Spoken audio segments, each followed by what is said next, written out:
So update lang tayo, no.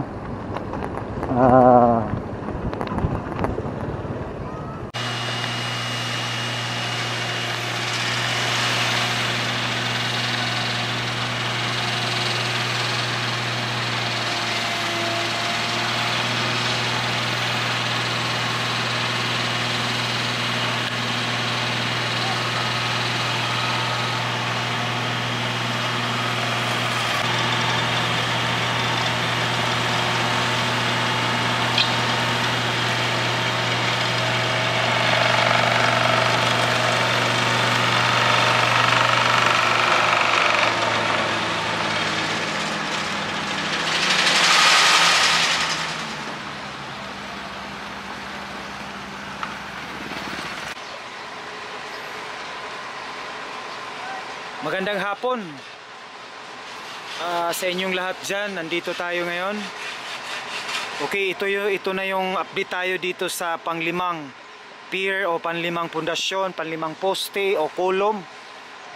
So medyo nahukay na doon na banda. Andito medyo ihukay pa. So parang ganun nga yata kalalim yung hukay. So yung nakikita natin, yun ang mga binabaon na mga board pile. Ang purpose niyan, abangan natin kasi ako mismo hindi ko pa kaya nga nag-update tayo paano yung illustration, yung proseso niyan. Sa pagkakakita ko doon sa kabila, nasiplatan ko yan. Kumbaga papalabasin yung bakal diyan sa ibabaw ng board pile na yan. So yun ang kumbaga sasanggaan ng mga bakal sa pundasyon, sa mating, sa puting pala. So yung poste dyan, katulad dyan doon ganon. So nandito yan sa center. So dito talaga yung poste, sa gitna yan, no, sa center. So mga tatlo yan. So yung mga nakikita natin na mga yung iba dyan nandito pa, huhukayin pa yan.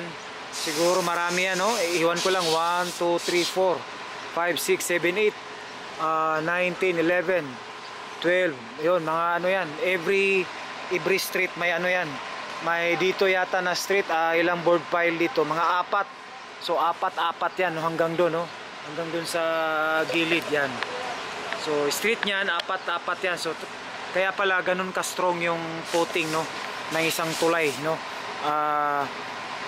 Kaya pala ganun ka strong yung foundation ng isang tulay, kasi may mga board pile yan.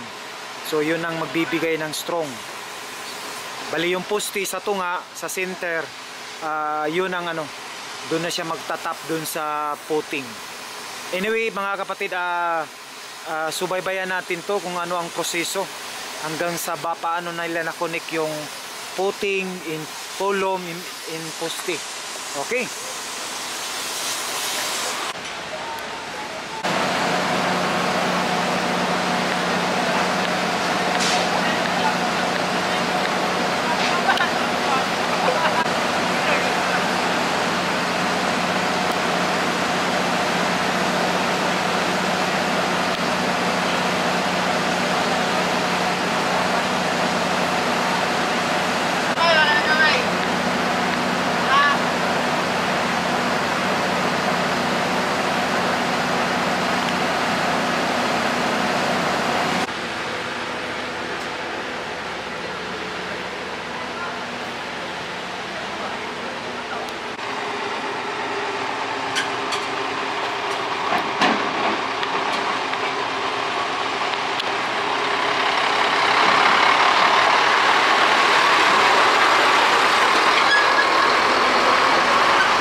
Update tayo dito sa ginagawa nilang seawall. Seawall, yan. Talagang solid na solid, oh.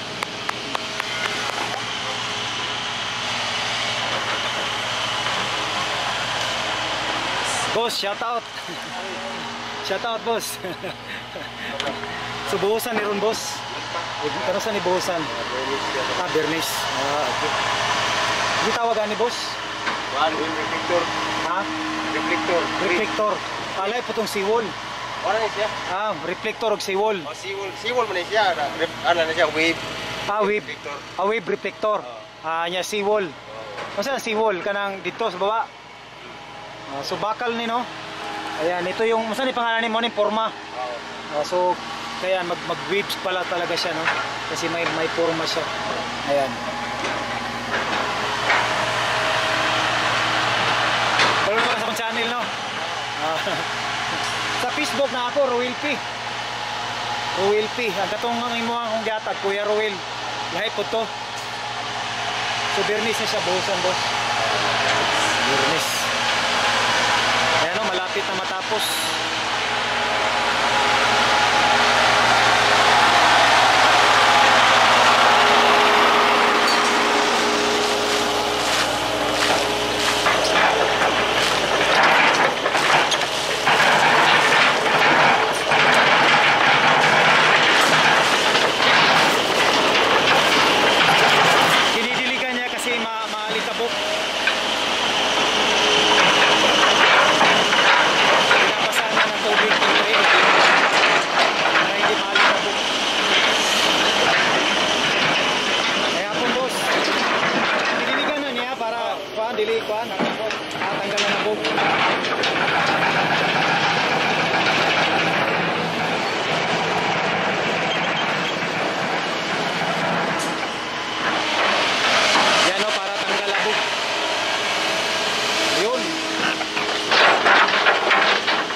Sir, may buntag. Ayan, si Zero. Ayan, shout out, sir. Shout out, non-slacker! Ayan. Okay, so yan. Buhos na pala ito.